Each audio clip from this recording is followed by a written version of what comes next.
So please swear into a minimum. So welcome everybody to this next public meeting in the great facility of the Collective Community Health here in Johnsonville, Wellington.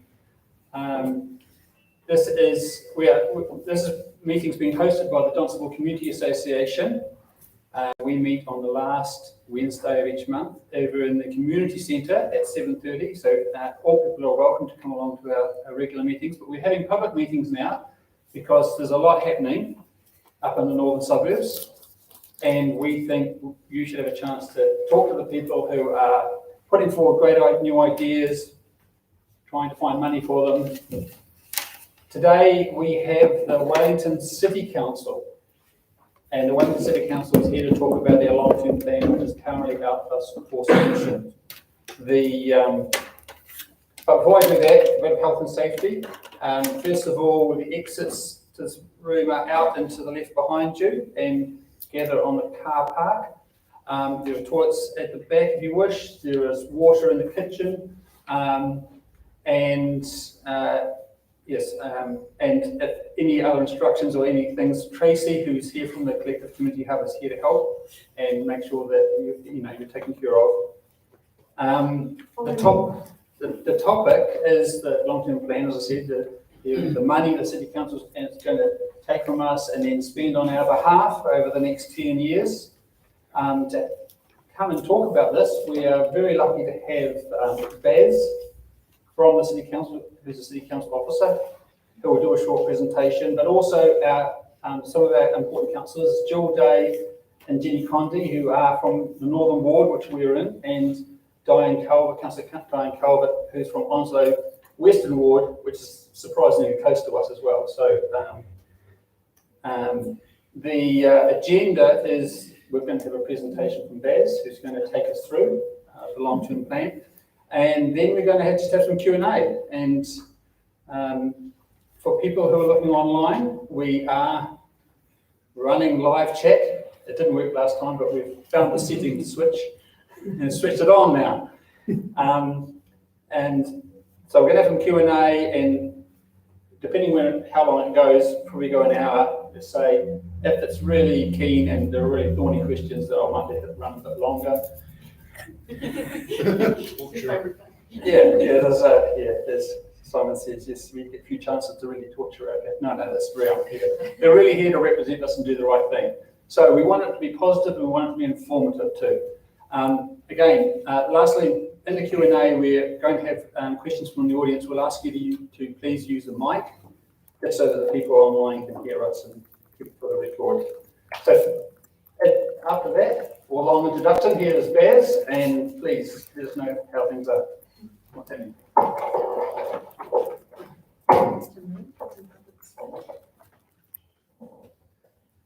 Good evening, everyone. I think people can see over the top of you, so I think people can see the screen. Can you hear me as well, everyone, presumably? Very good. Look, my name's Baz Kaufman. I kind of run the LTP process at the City Council and have done so for a number of different years. This is the LTP for 21 to 31. And if we go to the next slide, I'll just quickly talk through some of the key issues in it. I was under the assumption that most of you will know what an LTP is, but for those of you that do not, it is a 10-year plan.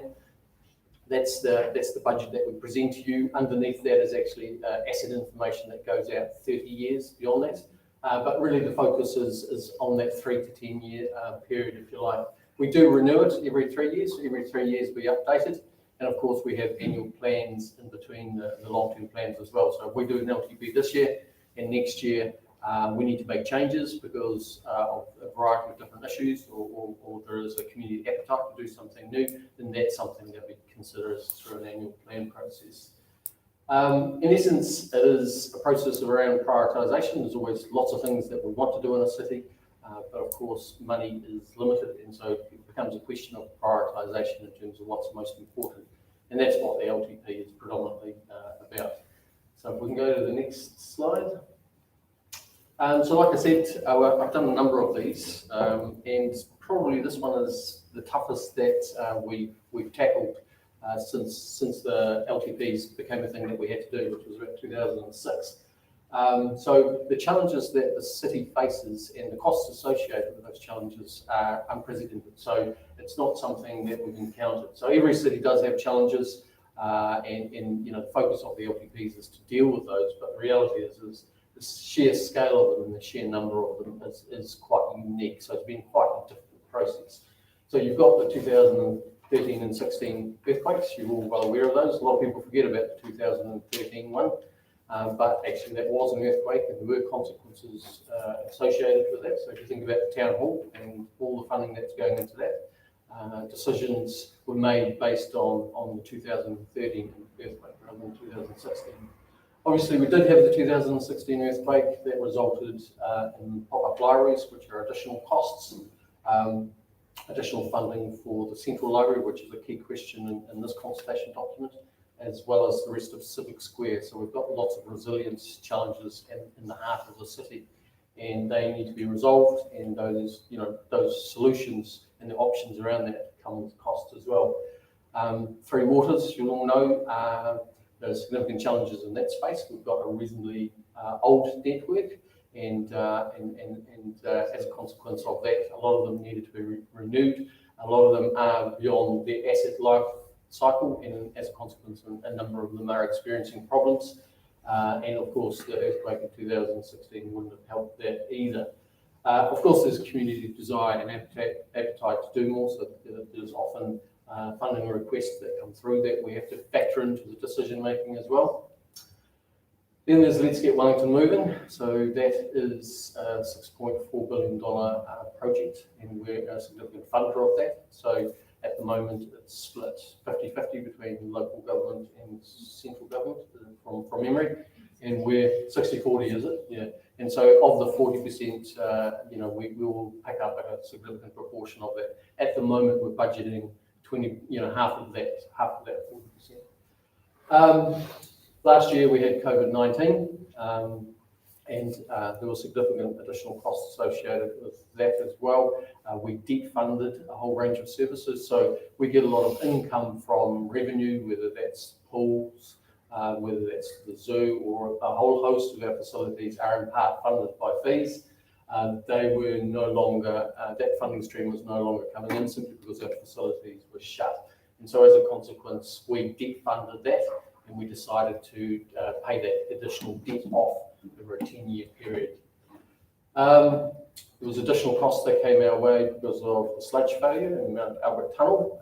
That's reasonably well known about. There's healthy homes requirements, so there's legislative changes that impact us as well. So there's additional costs there. We're one of the largest social housing providers outside of central government, and so the costs are not modest. We're an earthquake city, and of course that means we also own a lot of assets, so about $7 to $10 billion worth of assets. There's insurance costs associated with that. That's all going up because we're an earthquake city.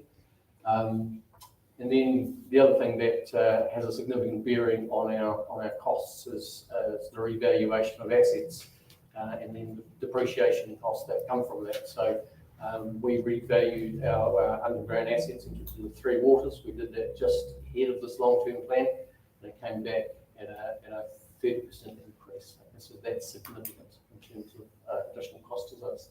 So the challenge is material, and that is reflected in the proposed rates rise and the debt increase that you see in the budgets over this long-term plan. We'll go to the next. Here we go, slide. So there's lots of issues, there's lots of decisions, there's lots of new capital funding, but ultimately, as a quirk of legislation, because it is so broad and big, it's very hard to wrap your head around. So as a quirk of legislation, we're required to consult on key issues, and generally that's what most councils do. They consult on 3, 4, 5 or 6 key issues. We've got 7 here that we're specifically asking for feedback on, and that is largely where we're focused in terms of trying to get feedback from our community. But of course, if there's other issues that the community wants to raise, we're obviously more than happy to take that feedback. But in essence, what the 7 issues are: Three Waters network, what level of investment should we be making over the next 10 years? There's a question around wastewater laterals in terms of whether we take more of an ownership in terms of the private laterals on public land, levels of investment in cycleways and climate change, our approach to Civic Square in terms of the rebuilding of Civic Square. Then there's a question around the Central Library in terms of how we fund the proposal that we've got in front of you. And there's also additional funding for sludge minimisation. So those are the big 7 areas of additional investment that are at the heart of this LTP and the big drivers of the cost in terms of the rates and the debt. And that's largely what we're asking your feedback on. So I'll just go through each of those in a little bit more detail because we have options. In terms of all of those key issues, there's options that we are posing to the community and we're wanting feedback on. So we can go to Three Waters. In essence, there's three options that we've put forward to the community. So the lowest option is basically maintain current levels of funding. It's not our preferred option simply because we've got a backlog of work, and in essence, if we continue with existing funding levels, our expectation is that we're actually going to be going backwards. And so as a consequence, it's not something that we're recommending, but it is an option. Our preferred option is a reasonably significant increase in funding, which is option 2.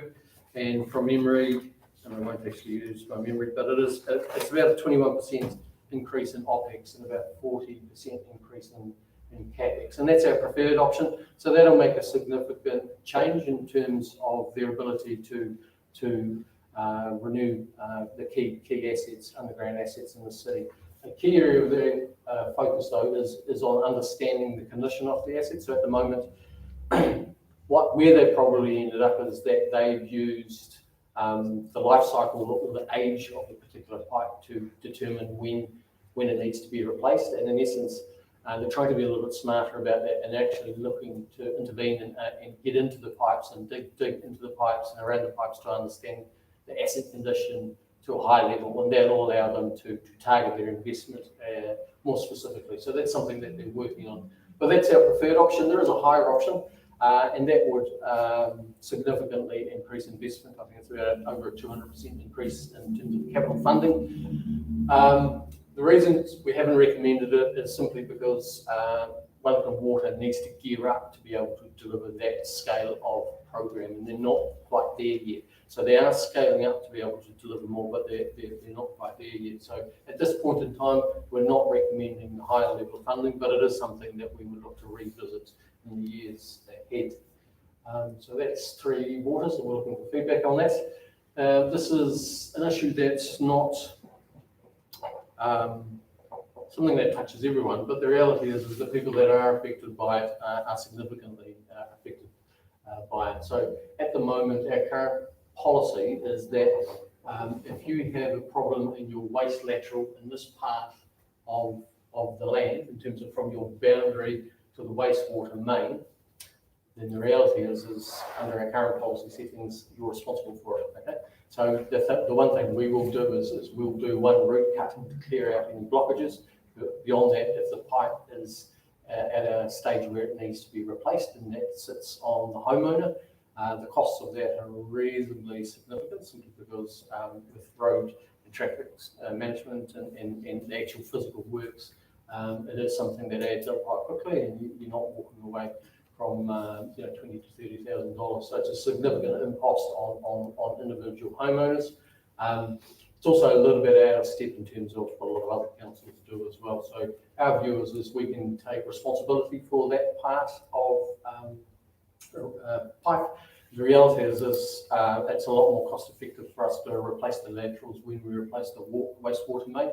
So if we're already digging into the road to replace the main, that's the optimal time to start replacing the laterals. So just from a systems and network thinking approach, that's the most cost effective and the least disruptive way to do that. So that is an option. That is. Why has that changed? Years ago that used to be the case, didn't it?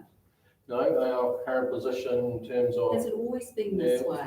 As far as I know, yeah. No, I don't think it's changed. Do you know when it was changed? Oh, what, 15, 20 years ago? No, it must be about... Justin Lester promised us 3 years ago. Yeah, but anyway, this is talking about the change because it didn't used to be. Did it? Okay. Yeah. So it might have been before my time. So, yeah. Oh, that's interesting. Yeah. Anyway, so the proposal currently is to retake ownership of the lateral and the public space. Just recognising also that often the collapse of the laterals is due to trees, and the trees are in public land, they're often The collapse of them in our street is, a roading engineer commented that when they decided to put buses through the suburbs, they never consulted the roading people who would have told them that they were not built to take the weight of double-decker buses. So the fun thing that happened is all the water togies in the middle of the road collapsed, the pipes collapsed all over the place, and a lot of the problem of non-maintenance with you contracting out the waste, it was nobody's problem to actually fix anything. Everything was always patched up because the council were not taking responsibility for overall maintenance, and the company doing it, that wasn't their problem to do overall maintenance, so none was done. Yeah. We have a leaking pipe in our street, and it's patched up again at the moment. They don't know where it comes from where it goes to. They thought 9 it was. months to get fixed. It can do. I'm very good at ringing up and being a piteous old lady, and we get them fixed. But this is really the root of the problem. Somebody's got to take, as you're saying, it's a responsibility. Well, so it'd be great to have that feedback, because in essence, that's what we're proposing to take ownership back in terms of the responsibility. So it's interesting, because I've done a few of these meetings, and whenever I talk to the slide, there's quite often deathly silence. Obviously nobody's been affected by it, but clearly some people in this community have been, and have some historic knowledge in that space. So yeah, so definitely let us know. So Okay. at the moment we have a lot of feedback in that space, so it'd be good to get it. I think the council also gives an ex gratia payment at the moment as well to if there is until the policy changes. It's available. It's about $1,000. Well, so far it hasn't affected, well, the water toby did collapse on my section from old age, but that was just there, and that's a long time ago. So this is cycleways.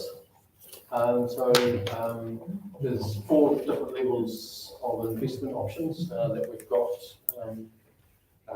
for the community to provide feedback on. So in essence, option 1 and 2 are reasonably low levels of investment. So option 1 is literally completing the funding in the program that we set out in 2018.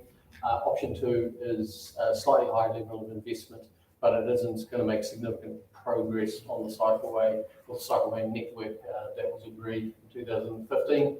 In essence, the preferred option is a significant additional level of investment, 120 million over 10 years, to make reasonable progress on the cycleways program throughout the city. So this investment is relating to all cycleways investment that is not part of the Let's Get Wellington Moving program of work. So Let's Get Wellington Moving program has got investment in cycleways, which is inner city related, and this is outer city related. There is a higher option, and at the moment this is the option that's tracking on our consultation website as the most preferred option by participants to date. In essence, that is bringing forward the program, doing it faster over a shorter period of time. So in essence, this would complete the entire cycleway network project over about 20 years. This would bring it all forward and get it done over a 10-year period. So at the moment, we're looking for feedback on it. Quite a lot of interest in this particular space. Councillors have agreed to take this one out as the preferred option. At the moment, this is the one that is tracking higher, but still reasonably early in the consultation phase. So we've still got a couple of weeks to go. And what percentage of the ratepayers are cyclists that are likely to use these? I couldn't tell you that off So there must be some numbers to go with these to show who the users are of these cycleways for all this money. Yeah. So the thing with the cycleways is it's very hard to do that calculation simply because often it's the lack of quality of the cycleway that, or a network of cycleways that's actually stopping people using it. So there's a whole range of people, young and old, kids included, that don't cycle simply because they find it too dangerous and they don't have separation. Yeah, I think that's the same. That's the same with walkers as well. Walking, we've got nothing here for walking that I can see. But there must be some numbers because they can't invest so many millions of dollars without actually doing some numbers. I understand some have been done in the northern suburbs and we've asked for them, but we haven't been given them. So perhaps if your takeaway could be to get some more visibility around numbers. That Well, councillor the numbers council- are available, so they're in the annual report every year, so I can dig them up on the website. But the reality is so we do track how people move around the city and in the city, and in terms of what transport they most commonly use in terms of their working day. And so I can't quote the numbers off the top of my head. I don't expect you to, I'm just saying, could you ask your people to put a link to the traffic research of the numbers of cyclists that they have done, they have been counting them, and could we see some of that data? We can That'd definitely, be great. it's no problem. Te Atakura, the action plan. So a couple of years ago, we did the climate change action plan in Te Atakura, and at that time, we as officers went away to do further work in terms of how to deliver on it. So this is the action plan that is associated with it. There's a range of different initiatives, but everything from the electrification of the council fleet and so on and so forth. There's 3 levels of investment options, and you get a different range of projects to deliver on it. I guess the key thing that is worth pointing out is that this is only one part or one element of how we're proposing to respond to climate change. That these are some direct interventions in terms of emission reductions, but actually when you look at Let's Get Wellington Moving, and even the way you design your city in terms of where you live, that can have a significant impact in terms of your overall emissions. At the moment, there's certainly more work to do in this space. As a city, we're actually okay in terms of carbon use per person. We're reasonably modest. We're certainly not up there with the best cities in the world. So obviously a lot of Scandinavian and other European cities are really, really good. They have very low carbon use per person. We sit at about just over 5.5 tonne per person.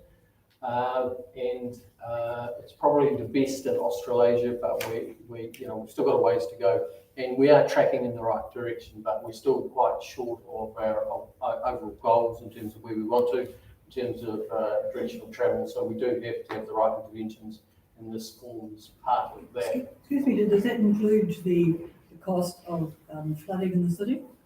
No, that's a separate line. Yeah. Okay. Yeah. So that is actually back in the 3 waters budget. So when I talk about 3 waters, it's water, wastewater, and stormwater. Yeah. I don't mean stormwater. I mean with the sea level rise. Oh, in terms of adaptation. So adaptation is something that we're gearing up to work on.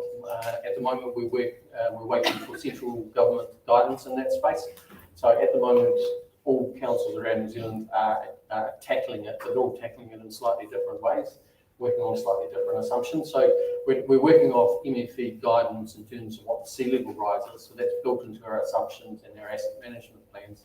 But we are trying to work more collectively in terms of around the region and across the rest of New Zealand. So we're all working in the same way and tackling the issue with the same sort of approaches. So it is something that you will hear more of. It is something that we have geared some more staff up to work on. But at this point in time, our focus is on emissions reduction, and adaptation is literally the next tranche of work that's going to take off. But yes, it is very much in our future thinking. So we already do some things like when we look at an asset management plan, right? And so we know a pipe needs replacing, and it's in a zone that we think will be impacted by sea level rise, because the pipe has an 80, 90, 100-year life. We do think in those kind of terms, and then we'll start thinking about moving the pipe to a different part of the road. So we're looking at it as a network or individual assets, but as a complete city in terms of our approach to it, that's probably still a few years away. Yeah, I was just going to say our seawalls, most of our seawalls in the city protect roads. So the seawall funding is actually in with the roading and transport budget. But where we are replacing seawalls at the moment, we replace them with a strong base and a wide base, so that in the future we can increase the height. So we aren't putting in the increased height at the moment, but we're future-proofing what we're putting in the ground now, so that in 30 years' time, if we need to raise the seawalls by another metre or something, that's something we can build on top of the existing asset. Okay, so the people around Ohara Way, who are already getting water in their garages, are going to be protected by the seawall. There are some places where we've got, most of the existing seawalls are not to protect people's homes, they are to protect roads. There is a piece of work happening in Aotearoa Bay looking at that specific issue of the storm surge that those homes experience, and there's some other work happening. So that's sort of being looked at as a different, separate issue. Okay, thank you. So this Tanaka office building, so as you will know, there's a couple of buildings in Civic Square that have some resilience challenges. So there's the municipal office building, which is the TAN building on the left, and then the Civic Administration building on the right. So both of them have resilience issues, and they're a big part of Civic Square, and as a consequence, we need to come up with the right plan in terms of what we're going to do with that building, with those buildings going forward, and also with the rest of Civic Square. So there is a vision and framework that we're working on for Civic Square. So that's almost like a master plan for the area that will guide our thinking, and there'll be future consultation on that. But for this LTP, we've got some options that we were liking feedback on. Our preferred option is in essence to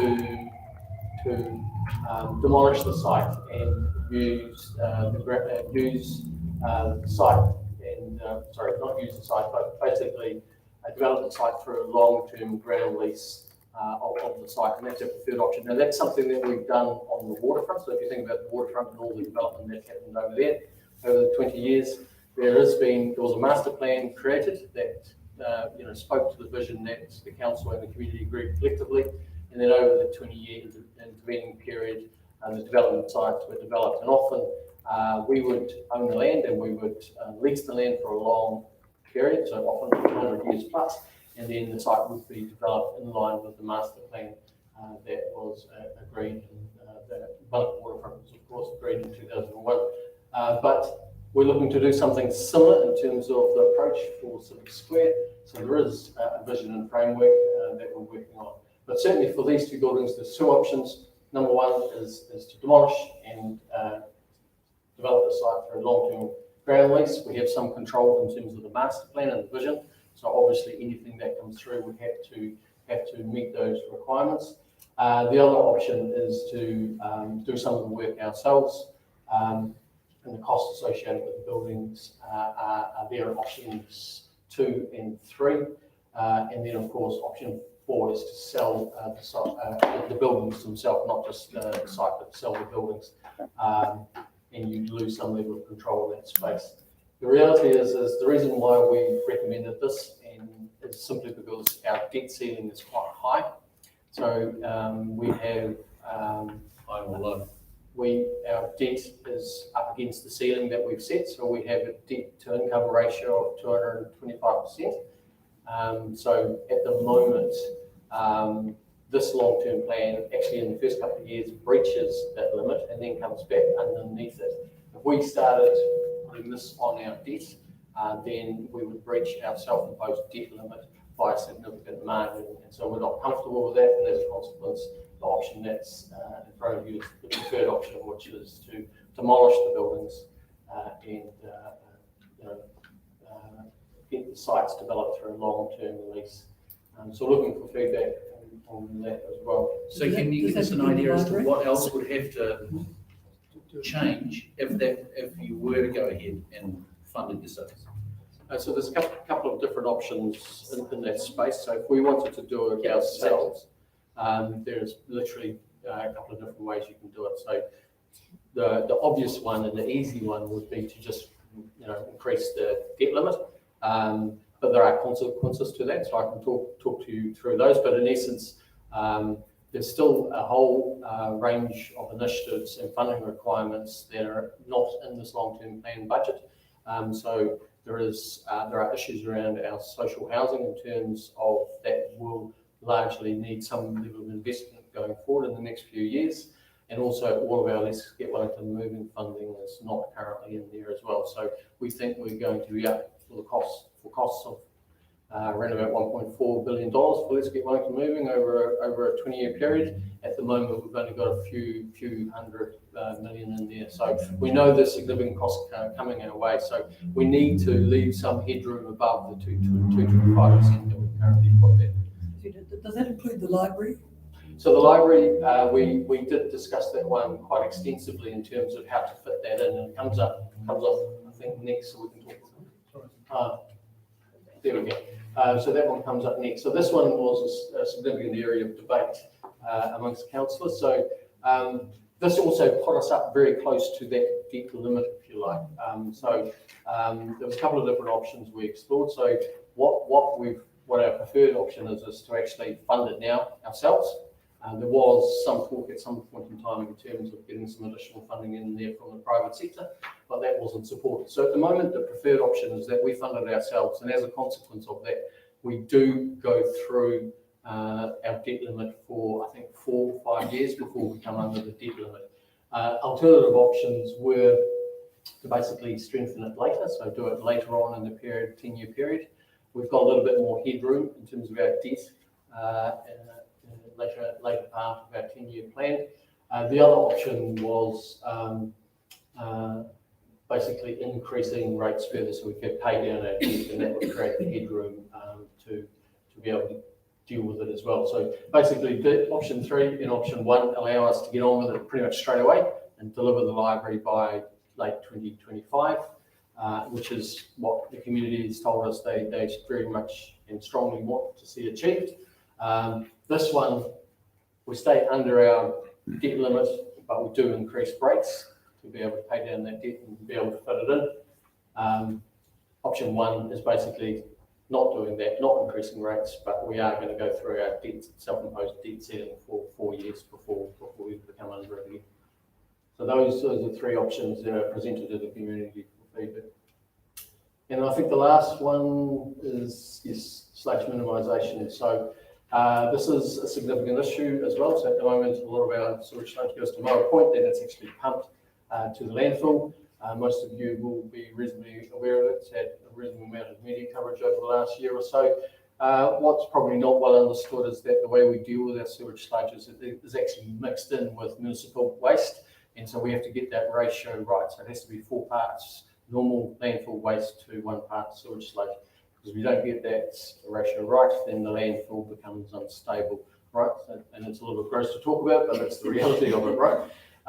So there's a couple of different options that we can do in terms of getting things to a more sustainable and better footing. So option 2 is in essence working and improving the drying technology at the southern landfill. So we'll still be treating it at Mile Point, pumping it to the southern landfill, but in essence drying it there, which reduces the volume and makes the landfill significantly more stable.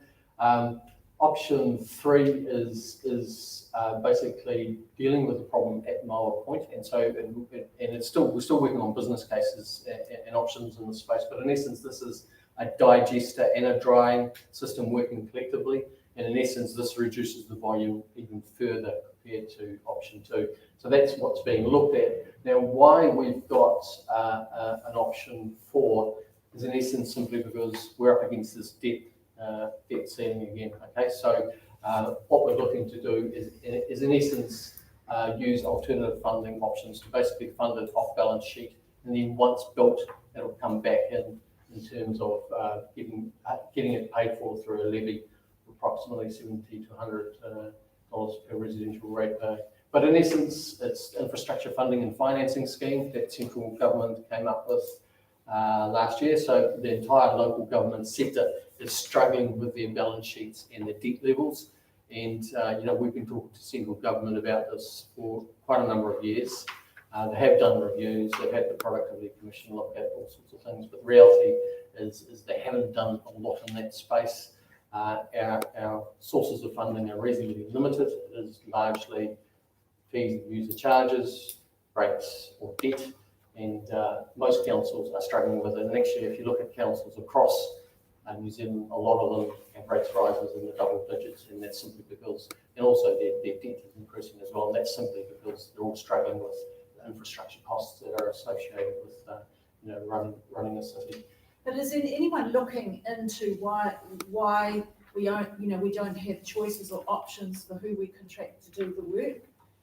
Thinking of like the ceiling for the road, you've only got 3 companies that we use, so they can. The issues up here is the same in the South Island. So there's possibly price fixing going on. Is anyone actually questioning and challenging that? So can I just sort of step in? Like, it's a good question, Claire, but can we do that in the Q&A?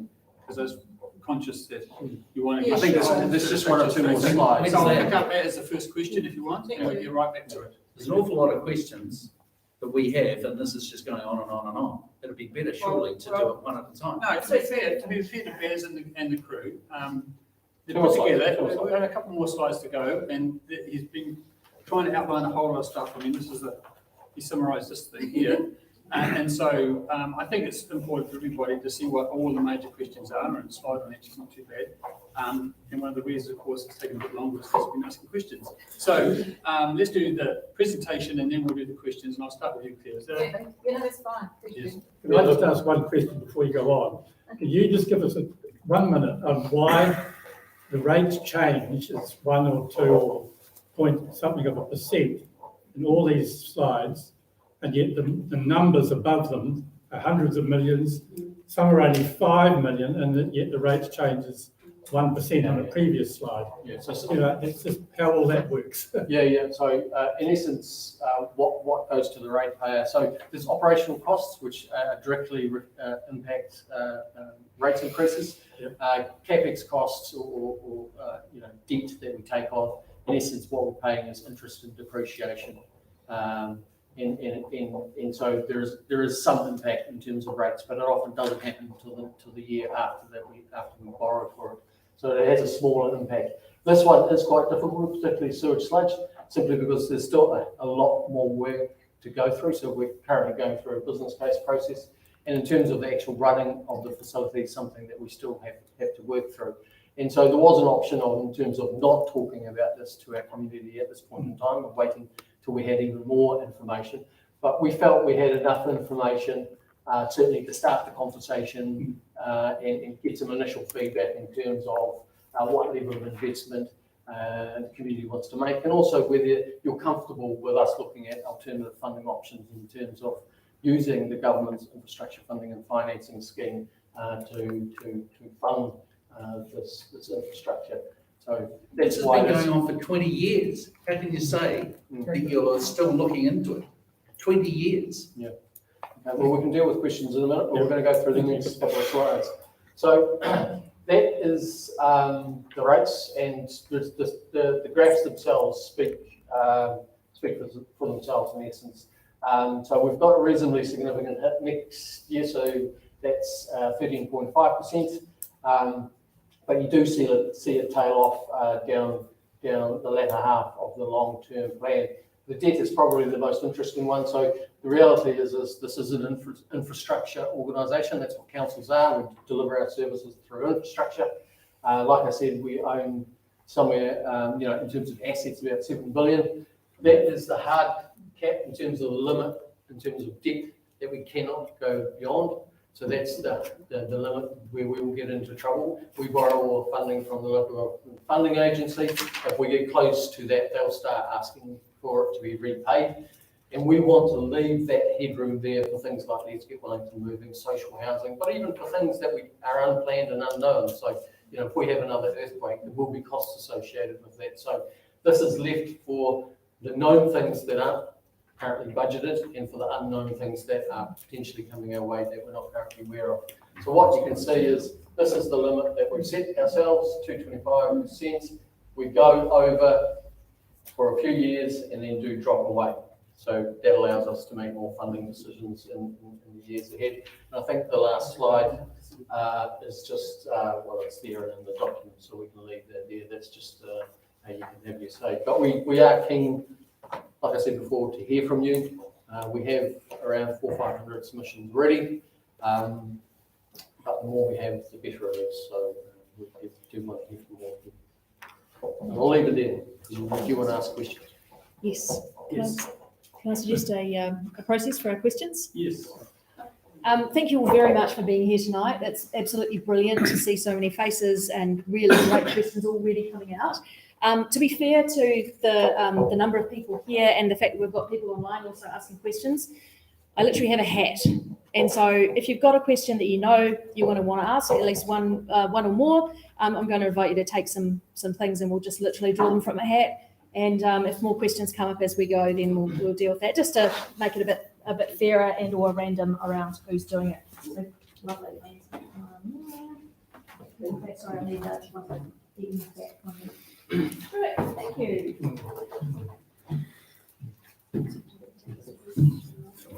Okay, so, thanks, Bears. So we, just remind you of Bears, we've got Jill Day, Dee Condi, and Diane Calvert, our councillors. They will also chip in to help answer any questions we have. And of course, people online can ask via online chat, and they have. So we'll, but as I promised, we'll give Claire the first question. Could you come up and just into the mic, thanks. We had a presentation from the roading people who came and talked about chip seal versus asphalt and the increase in cost of that. But the same issue that they raised has been raised down in the South Island in the Otago area, in that there isn't a choice of contractors, so they can basically set the price and your council's committed to having to pay it. And I'm just wondering if that's been escalated up to a higher level or to the Commerce Commission or to national government as to, is that part of the problem with the constant increase in costs? Yep, great question. So it is something that we're really struggling with in Wellington, and I think the central government is starting to experience that as well. If you see the cost of the Noronga to Petone cycleway went up significantly when they took it to market, which is an experience that at Wellington City Council we're now very familiar with. The work that we're doing in council is that we're now working with all the councils in the region to coordinate our work programs more, so that we're not outbidding each other for the same contractors, and trying to actually show the market that we've got a strong pipeline of work that's coordinated and that they can see that it's worth investing. So we are trying to deliberately attract companies who might operate in the Hawke's Bay or the Waikato to come to Wellington and start operating in Wellington as well, because it's definitely an issue that we see, and we've got we definitely have staff working on it, and we're working on it in conjunction with NZTA as well, because they see the same issue. So it's a challenging one, but there is work happening to try and improve our position there. So who's next? Oh, sorry, we're doing a wee lottery, aren't we? Yes, it's Keith from online. And so question number 2 was, thank you very much. Yes, Mike. Keith's asking, will the preferred sludge treatment option manage current demand or cater for projected growth? I'm holding up that as well. So that's one of the questions that I asked when they were bringing it to us, and it is able to take the projected demand. So they are looking at will the solution kind of set us up for the 30 to 50 year time frame. So that's definitely what we're looking at. This is a long-term investment in infrastructure, and it needs to last us for long term. You bring to full now. 37. No, I have a question. I just want to get it right. It's all right. Number 37? Who had 37? I've got 35. Oh, yes, thank you. Sorry about that. Next question, yes. I see the population statistics in the bank are projected 50,000 to 80,000. We've got about 120,000 at the moment. My understanding is that those figures were pretty discredited, but presumably they're built into all those cost increases. But if we're looking at this sort of population increase nationwide, isn't it time we told the government to get stuffed and to put in some what once used to be called new town areas, where they meet the total cost of population increase if they're determined to pursue it? It's not an national increase. So, yeah, my question really is, these population statistics are extremely high. Is that flowing through into all the costs you're showing us here? Thank you. So yes, absolutely. So as part of the long-term plan, we start thinking about assets. We have to make assumptions. They're called significant forecasting assumptions, and population is one of those. The best information that we have is that the 50 to 80,000 at this point in time is still correct. We did get it tested by, I can't remember who it was, I think it was Deloitte or Infometrics. So we did get it tested as a consequence of COVID-19. And so their feedback was that it was a little bit hard to say, quite volatile, simply because the borders being shut. But in essence, they were expecting to see a little bit of a dip but then in essence, after a period of about 10 years, you'd be back exactly where the trend was expecting you to be. That was really reasonably early on in the piece, and I guess what we were expecting is a drop-off in with migration. What we hadn't counted on is a lot of returnees to New Zealand, and so we have seen a reasonable number of returning Kiwis. Stickability around whether they stick around long term is still a question. So obviously a lot of Kiwis have come back, but in terms of whether they stay back and then go back overseas is still up for debate. But it is something that we monitor quite closely, and it is something of high interest to us. But we've had it tested by a couple of different companies, and in essence, they are comfortable and coming back to us saying those population projections are right. But there's still a national policy set in Ireland. We're not pushing back hard on that and going, hey, let's keep the population stable or let it drop a bit. Yeah, absolutely. That's not what Wellington City Council wants, though. It's not what they also want. what controls we have. It's outside of our control. So those are national settings at central government level that we don't have control of. Yes, we can advocate and we can ask, but ultimately it's not within our remit to make decisions in that case. I just feel it's a question we should be asked, though. I agree, totally. So we don't have the option. Okay, next question is 35. 35? This is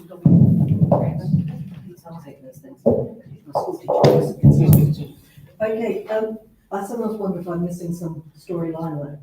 Get Wellington moving really confuses me. I thought you wanted us all out of our cars, using public transport, used cars and that list.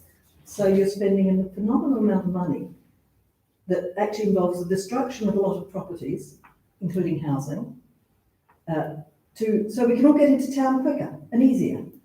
That seems to me in total opposite of not using our cars so much. I mean, you're building apartments now. The streets around here are ridiculous, where the apartments are built with no parking. You can't get up and down those streets anymore. But those people will still have cars, whether you want them to or not. I don't think the flow will be any better, because they're all going to run into a whole lot of traffic lights which start immediately you get out of the tunnel, unless you're going to remove them, which I don't think you can. So just I mean, go to a question, because the question is, are these compatible? Getting less carbon, etc., which usually entails less private vehicle use, and spending a phenomenal sum on making it easier for us to do so. So the Let's Get Wellington Moving program has the final decisions on what is going to be in and out hasn't been made yet, and that will be coming out again to the community later this year about exactly. So, for example, the mass rapid transit in the city, what route and mode should that be? What the sequencing of projects should be. So there's still final decisions to be made on those things about where the priority will lie in terms of whether it will be weighted towards public transport or whether it will prioritise the tunnel and upgrades to State Highway 1 in the city. So that's not something that you can really give us feedback on in this consultation, but it will be coming back to you this year for there to be more community feedback into that process. Just picking up on your comment about parking, that is something that we could hear about through the long-term plan. We have a new parking policy that's put in place, for example, a new residence parking scheme. And so if there are suburbs where they're starting to feel like actually we might need a residence parking scheme here, that's the kind of thing that would be great. Again, great local feedback to have through the long-term plan process. I have a large section, I can get lots of cars on mine. Can I just, thanks. Hold it down.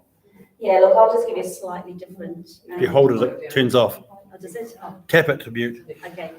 Slightly different view on Let's Get Wellington Moving from my perspective. In 2019, the government approved an indicative package totaling 6.4 billion, where the city would be paying about 40% of that. It was only indicative, it was never approved, and I have deep concerns that actually the money will turn up. If you saw in the news today or yesterday how they're running out of money for the other projects that they've actually approved funding for. Let's Get Wellington Moving is not just about public transport, it's actually about people being able to move around the city through different modes as well. And we've got some real challenges on what that is and how that might well look. In our 10-year budget, we've got $270 million for Let's Get Welly Moving, and that's essentially the city streets work, which is looking at pedestrianising Lambton Quay, cycle lanes in Thorndon Quay, bus priority lanes, and some other cycle lanes as well within the city. So that's what the City Streets program or the early deliverables are. So that's in the long-term plan. So I think that's worthwhile. The other thing is, and you may not realise, but there's we're putting up user fees right across the board, which is understandable, a small percentage. But one of the things that Congestion charging? no, there's no congestion charging. Why not? No, you can't do it. We can't do it. But anyway, I'll just ask that one of the proposals is to put weekend parking up from $2.50 to $4.50 an hour in the central city. And I know from a lot of people I talk to find that very harsh. And we're already recovering about 140% of the cost of parking. So as I said, my views are slightly different to others, perhaps around the council table, but I do encourage you all to have a say, because actually I'm finding there's a silent majority out there, and all I can say is please have a say, please give your feedback on your views. Go online. There's a long-term plan which you've got the document, but there's other documents as well which is online, which is there's an interesting one called a Statement of Service Provisions, which gives you a bit more detail of the projects being planned in the city, and I think it's well worth having a look at. There's also some good information about the difference between tar seal and asphalt, I think, in that document as well. So I think it's worthwhile looking at that, and you'll see some individual projects, and you'll see some stuff there for the northern suburbs. So it is well worth looking at and finding out a little bit more detail on that in terms of what might well impact on you and in this area. Diane, what was the name of that paper again? I think is it Statements of Service Yes, statements of service provision. Yeah, so it's well worth having a look at, because you'll see some individual projects in there as well. And whilst the long-term plan is not about some of that stuff, you're certainly able to give your feedback on that. Number 39. Hey.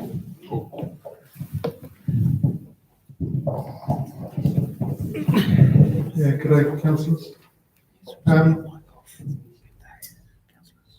We've heard a lot about the pipes, and I'm interested in why you need to do an asset revaluation. What didn't you do over the past several decades that should have been done? Or what didn't councils do over the past several decades that should have been done? And are you now resolving that issue, because stuff that wasn't done, are you resolving that issue over the next coming decades?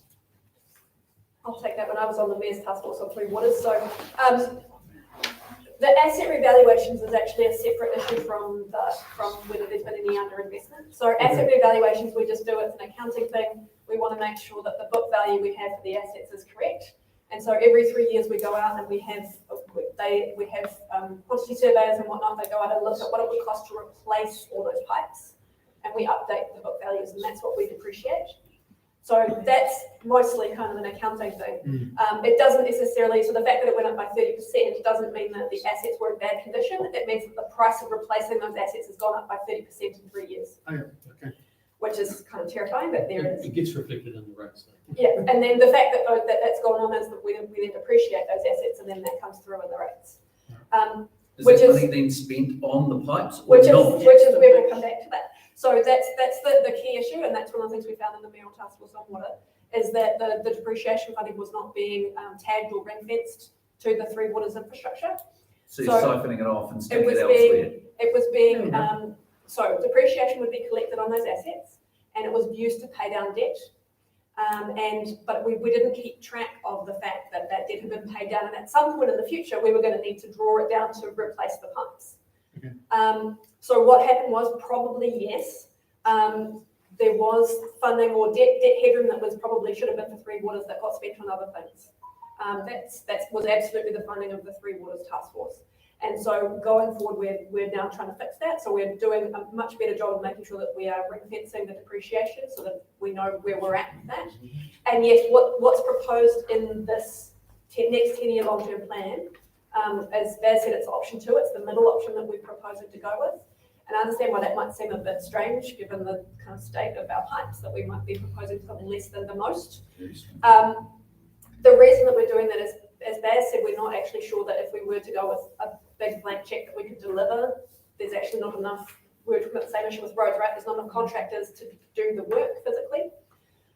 So what we've put in this 10-year long-term plan is that we're looking at improving our knowledge of which are the pipes that are really almost broken, what are the worst assets, and we definitely have money in the plan to go and fix the worst assets as soon as we know what they are immediately.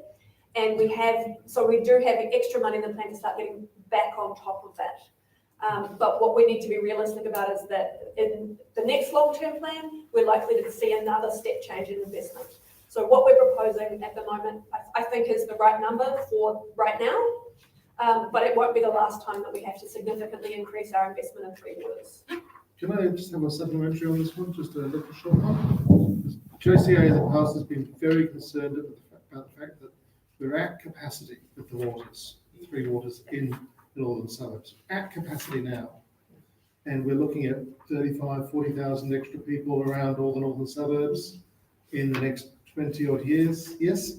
Something like that? Yep. You know, we're at capacity now. Population's going to double over the coming decades.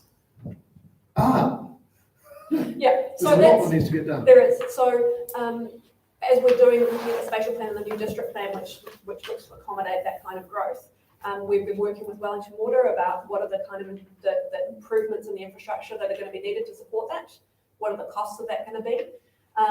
And that is one of the things that not all of that cost is built into this long-term plan because we don't actually have all the numbers yet. So that's part of why we need to maintain the headroom, because in 3 years' time we will have better information to be able to answer that question. Yeah. At the moment, all we know is we're definitely going to have to spend a lot of money. It's going to have a lot of zeros on it, but we don't actually know what the number is. And because we don't know what the number is, we can't actually put it in the budget yet.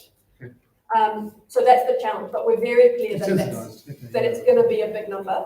And that's certainly something that we want to hear from the northern suburbs. That this long-term plan is not consulting on the district plan or the spatial plan, but one of the things it is about is how do we fund the infrastructure that's going to be needed to support those proposals. So it would be great to hear feedback about those issues from you. Also, the conflict that at the moment the government are doing the Three Waters reforms, so looking at what's going to happen across New Zealand going forward, because we are not the only ones suffering this challenge, and so really the funding is a massive issue, and the government are looking at how we can do it better. The Wellington water model has actually been one that they've really looked at carefully, because there's been some really good success with it. There's been some big challenges, but over the top of us making these decisions, there is also likely to be some pretty big change across New Zealand that will have impact on how we manage it. But we have to plan like we're going to keep delivering this service as a council, even though that may change. It very likely will.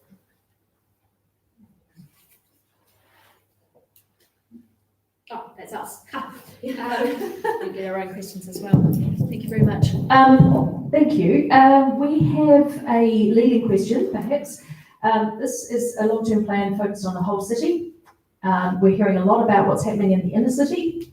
So what's in this long-term plan for the northern suburbs?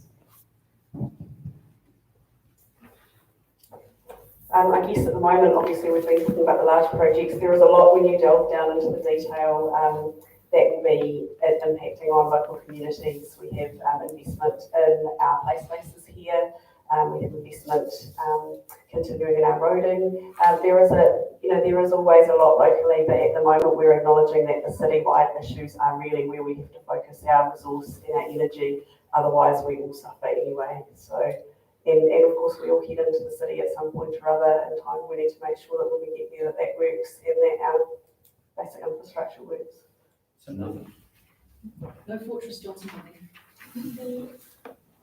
actually have to say there's been a lot of investment in Johnsonville over the last 15, 20 years. When you look at Waitoki, Waiora, Alex Moore Park, actually. As far as the city goes, there's a lot of envy on what Johnsonville has received, and also all of the roading work they have around the triangle. It deserves every penny. Absolutely, very, very proud, very pleased that it's happened, but we've got some amazing resources in Johnsonville, and I mean, this library here really is the envy of the city now, especially seeing it's our biggest library. So, it is really cool and it's very well used. So, as you guys all know. The previous one was a little undersized and overdue though. Very undersized, but we really are appreciating the investment that has gone into the community. And of course, there's always room to advocate for more. Number 36. 36 or 36? Oh, 36, that's me again.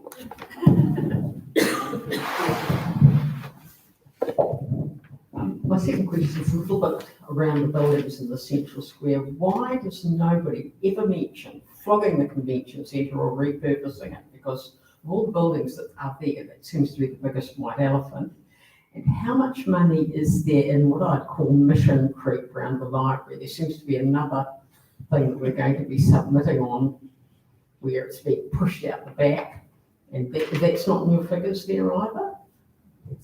And the redevelopment of the square. Are you referring to the top level, having a little bit more added to it on the library? Yeah, the bit where we're pushing it out the back and it's sort of mission creep. It's going to make it something different or new. Well, actually, the idea with that is that it gives us an opportunity to potentially have some revenue from leasing the space, and it's an area that we can expand very feasibly. Yeah, but our pipes are the first priority, really, at this point for everybody. And people want the library back, but 5 times better? Yeah, maybe not. Well, you can give us your feedback on that. That's what this process honestly, is about. wouldn't we use a convention centre for housing for 10 years or for offices or for anything? Because if anything looks like yesterday's Councillor building. Gilbert might like to back up on this one, but I do have to say that having followed that process last tradium and this tradium, there has been a lot of work done with the business community around this, and I will be able to speak to that as well. But it's a very specific building built for a specific purpose. We've, of course, all asked the question, can the library go in there? The reality is that actually making a space work for a library is very complex. With the gallery, the previous library was turned into a gallery. The costs of changing a building over, actually, people think it's really simple and that you could just repurpose it and then it would work. But actually, there's a whole lot of contracts that have been worked on to make sure that it's going to be built. I'm not suggesting repurposing the convention centre into a library, not a bit, because that doesn't. But any type of repurposing, it's an example that people have said, why don't you do that? The reality is that we have contractors who have promised work and that they are building a building to a specific purpose. And if we break those contracts, they're a massive cost to the city. So, I'm not saying break the contracts at this point. We're going to wind up with a building. I mean, surely we could stuff offices in there or housing or anything. You would have to change your contracts to change the use of the building. Anyway, I'm going to pass over to Councillor Gilbert because she's an expert on this. Not sure expert, but if you look at who pays our rates in the city, and one of the reasons is that our city's rates for residential ratepayers are actually lower than other parts of the country, and that's because our business, our commercial ratepayers pay about 45% of our general rates bill.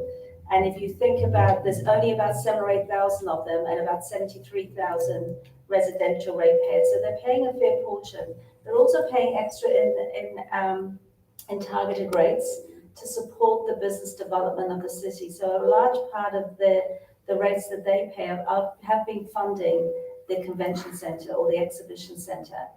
And we've continually reviewed whether we will have a need for it. We will have a need. They're taking bookings already for it. It's not aimed at, I know this is sort of like an international conventions. Our market is generally at this stage within New Zealand and Australasia, or wider Australasia. So it will be working closely with Te Papa, and it will actually help that whole part of the CBD, because once we've invested in there, what we're starting to see now is the other building owners around that place investing in their properties, putting money in, developing, and what that actually means is that we get value uplift. And when we get value uplift, we get more in the rates. And so what we've got is we've turned an empty car park into something that It's very well supported by the business community. And I'm absolutely convinced we will get good usage out of it. And what it will do is it will free up places like the TSB Arena to be more focused on events that are better suited there than trying to be hosting conventions when it's not really geared up for it. It's pretty woeful actually for conventions. It's awful. I mean, Jill and I've been there and we saw pigeons were flying in and pooping on people. But it's literally, and it's not good. It's not a good look for our city. So we will, and it's going to be a fantastic place. I think also it's worth acknowledging that we are the government city, so actually people do want to come here to have large gatherings with government. They want those decision makers and the people who are doing the planning there at their conventions, at their meetings, and so we really actually do need to do that to make sure that we retain all our government sector that we can in the city. It's really important. So it's about looking at the big picture as well. Next one. 31. That would be me.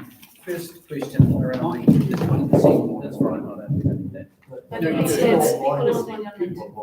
Online do. Okay. Use the You can hold it if you follow like. the process. So, the 20% figure in terms of the debt level. Thanks, Tracy. 20% level in terms of debt. No. What is that 20% of? So it's 225% to 1, so debt to income ratio. So it's a ratio. Income ratio. Yeah, so it's a debt to income So ratio. how will the income ratio change if water services, water assets are removed and, well, due to decades of low rates, which we have enjoyed because of the underinvestment in maintaining those services. So once those assets are removed from us, how will that 20% be affected?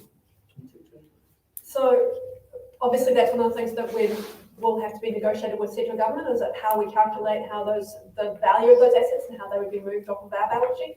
But also I would just emphasise that the water reforms at the moment are a voluntary opt-in situation. They have been doing analysis at the moment of looking at all the councils to see how each individual council would be affected. And so when we actually consider that, we'll know for sure what the financial impact would be. But at the moment, the modelling suggests that in fact that after the water reforms, our balance sheet would be better off in the city. The balance sheet would be better off. So So how does that affect the 20% debt ratio that you're talking about? So the 225% debt ratio, we would have more headroom within that ratio once the water had been taken off. Sorry, I don't understand that. Can you please rephrase that so we can understand it? So because this is just the modelling that they've done so far, but when they were looking at how the government would essentially, if we're transferring these assets to another entity, we'd transfer the debt that goes with them, but we would also transfer the revenue that goes with them, and all of those things would be moved off of our balance sheet to somewhere else. So about 1/3 of what we pay is for Three Waters, right? In terms of rates. Give or take. So that means your 20% debt level, 20% is going down by 1/3. So the amount of money you have to spend on stuff, that the debt level that you can accommodate will reduce accordingly. But also the debt that we have that's associated with those assets will also move. So we lose the revenue. But there isn't and much we debt, lose surely the is debt. there, because you haven't been spending any money on it. There's still quite a bit of debt associated with those assets. They're debt funded over a long period of time. So the debt and the income would both be moved together. And as I say, the modelling that we have at the moment indicates that were those assets to move across to a new entity, that in fact the council's balance sheet would be better off and we would have more headroom to borrow. But that's very early, and that the whole water reform question is going to come back to the community again, probably towards the end of this year.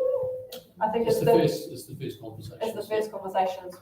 So we'll be able to have more information about how that would affect it. It seems pretty major because we've got a whole bunch of reasons why we can't spend money on things that need to be done.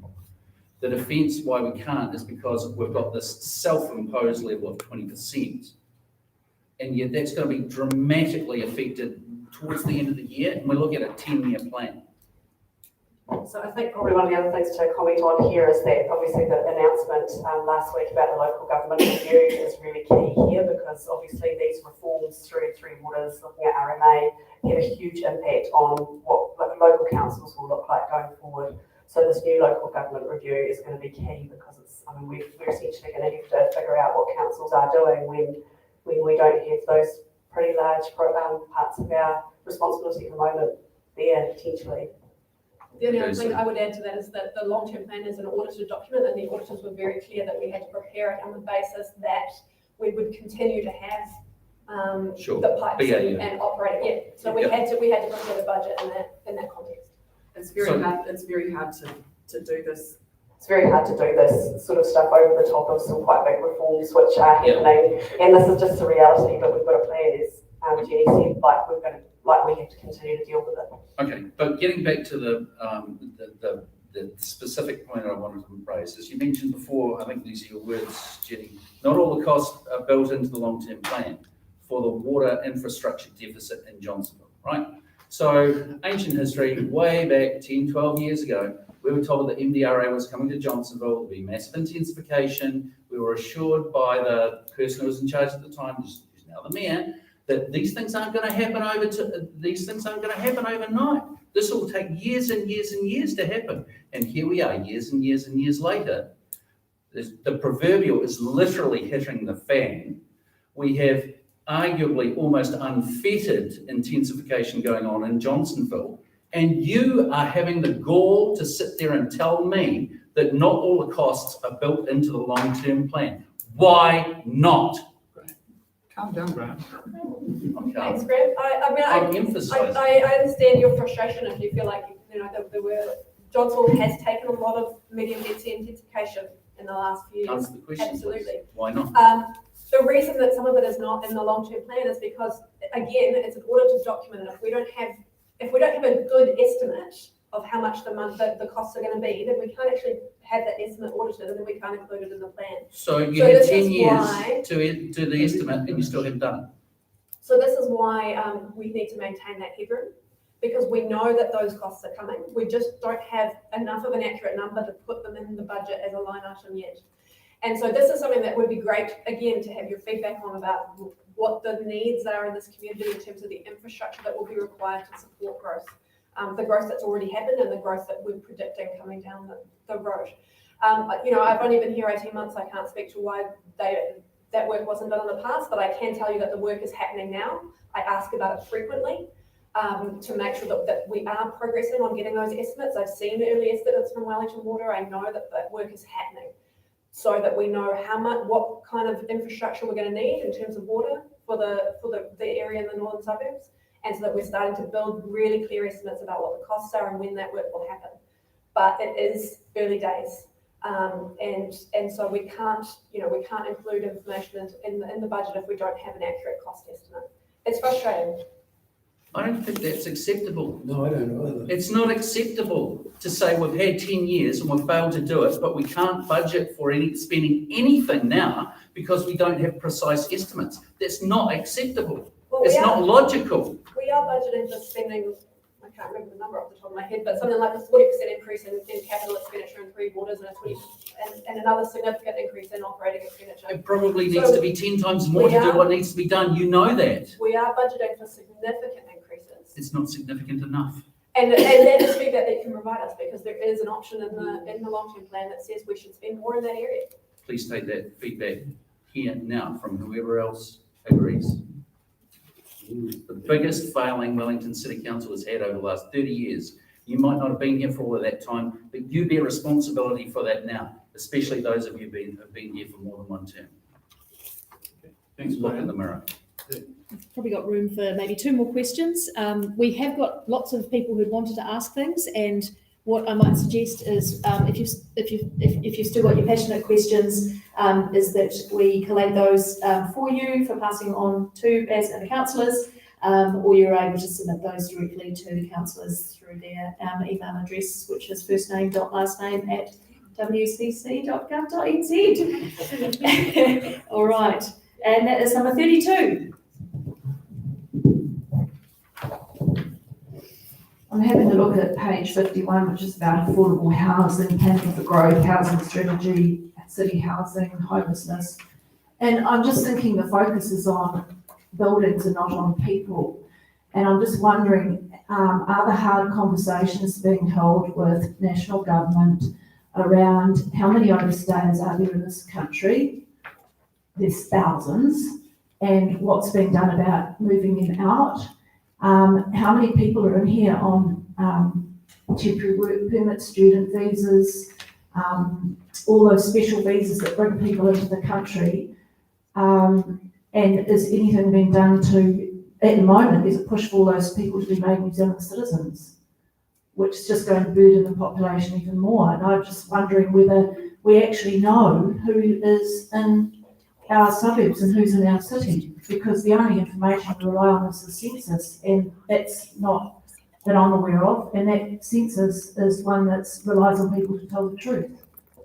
Say my simple answer to that is that's well above my pay grade. Yeah. This is really a central government conversation that you need to have, because we have no ability to be able to decide anything on who can stay here or what those specifics are. And I think it's important with the housing bill, because we have no students coming in, so our students should have been able to find somewhere to stay.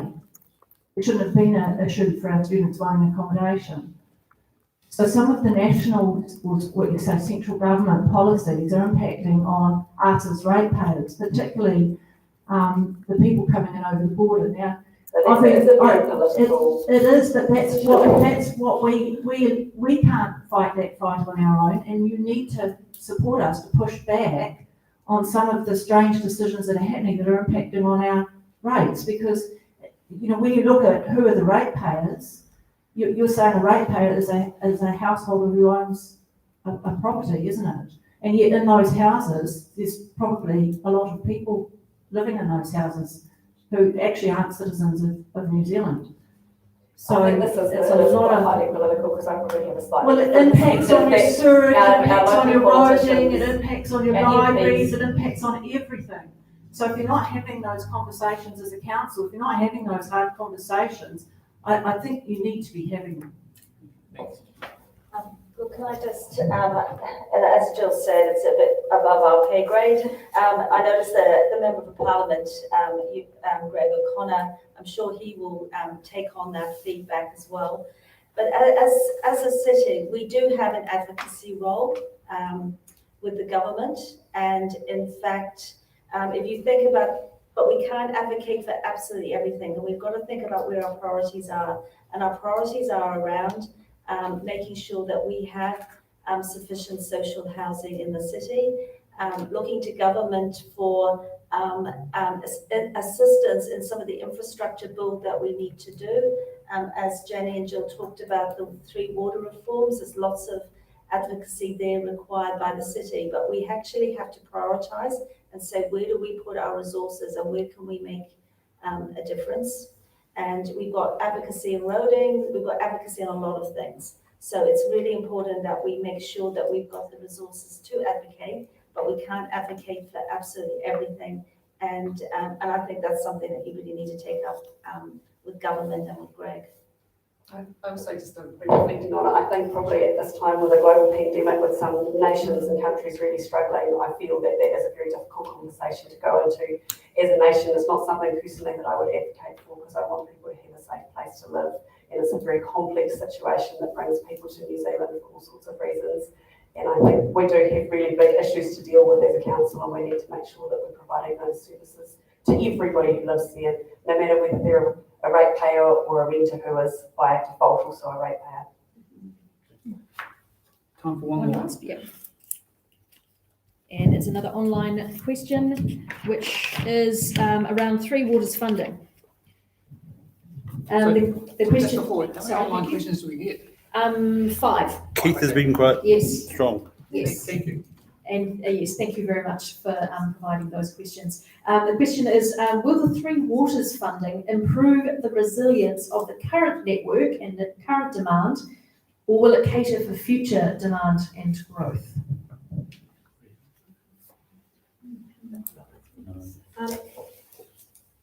Yes, both. So what's in the long-term plan is will improve the resilience of the network and will focus on replacing old pipes that need to be upgraded. Anytime we replace a pipe, we also make sure we're upgrading it to be more earthquake resilient.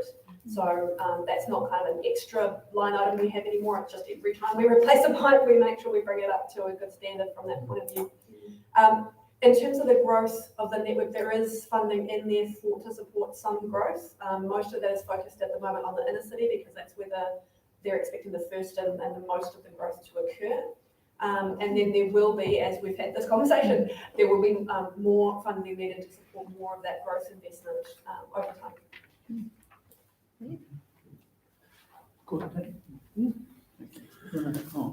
You can use it on. Use that one, Tony. You can be the big, switch it on.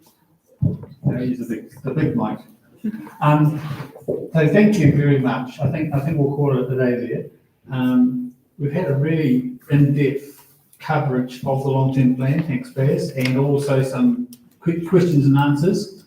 I mean, much as we want to solve some of the problems, this forum is really about you guys getting an understanding so that you can actually have your say, do a submission, tell these guys what you think, what's going to work, what are they proposing that's going to work, what are they proposing that is not going to work. Because they live in a bit of a vacuum and we don't get very many chances to where they're coming asking to say, tell us about this. So this is one of the big chances. That's why the JCA has gone through the effort of putting on this meeting so that you can all get an understanding.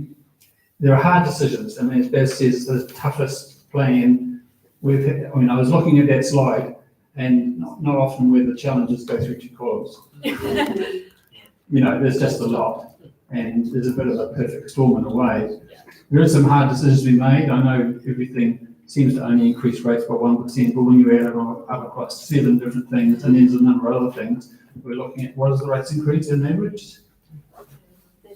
13.5%. 13.5 next year, average of 9% for the first 3 years, but it does drop, I think. So 13.5 next year, and then a little bit less the years after. The average over the next 3 years is 9, and then I think the average over 10 years is 6 or 7 or something. But I think that's a misnomer because we haven't got the extra projects in the latter years. So I think using 5% of 10 years is misleading. So I think we need to cut that one. Yes, I'm just looking at the shortfall because you're not funding the City Wellington moving, you're not funding the social housing, so we could easily be looking at 13%, 10%, 10%. And so you guys out there need to have a say as, it's the money or the bag, which things do we need to invest in the water, I agree with that. I also think that those feeder lines, you should take care of them. The laterals. Okay, the laterals, I agree with that. But the other ones, they're hard decisions and people need to say, because you've got to get the feedback. I mean, you're talking about the cycleway one is, like 200 million, and maybe dial back to the preferred option you're recommending might be the right balance. You guys need to have a say. And even he's checked with it as today. True. Yeah, but as a bus public transport advocate, I'm looking for the bus support. Okay, buses are the big alternative mode up here in northern suburbs. So I'm going to finish there. I want to thank Baz, Jill, Jenny and Diane for coming out. I want to thank the Collective Community Hub here on Johnsonville Road. Great facility. You can use it during the day. They've donated it for our public use, so that's very, very thankful, and thank you, Tracy, for sorting it out. And also from the JCA, of course, we meet last Wednesday of the month, 7:30 at the Community Centre, Johnsonville Community Centre, not here, Johnsonville Community Centre, over beside Waitohi. The last thing is, we are going to do more. And the next public meeting, we're planning to do on the 20th of May. It's going to be penciled in, not confirmed, penciled in. We're going to have Let's Get Wellington Moving turn up and talk about their next project, which is Thornton Keys improvements. No, So it's a survey. It's a survey. That's your next project. So I'm telling you, we're going to be talking about let's get Wellington moving. We're going to talk about access into the city from the northern suburbs. They're hopefully going to come here and be able to tell us once the details are released, which are, I think, hopefully going to be next week. And so again, you'll all be welcome to come along, hear what they have to say, ask hard questions, interrupt everything. Budget day as well. It's budget day as well. Oh, we'll probably get a small crowd then, so we might be more intimate. Over here, we have some long-term plan documents. They're also available in libraries. You can look on the website. There's some really good information, and on the website is the online submission form. So please do that. Apart from that, to the people online and to the number of people who have come out tonight to listen and ask questions, I thank you very, very much. It's great for a community to be engaged. We're trying to promote community engagement, and the northern suburbs has a bit more say, then we're going to get a bit more stuff, hopefully. So I'll call it there. Have a good night. Cheers.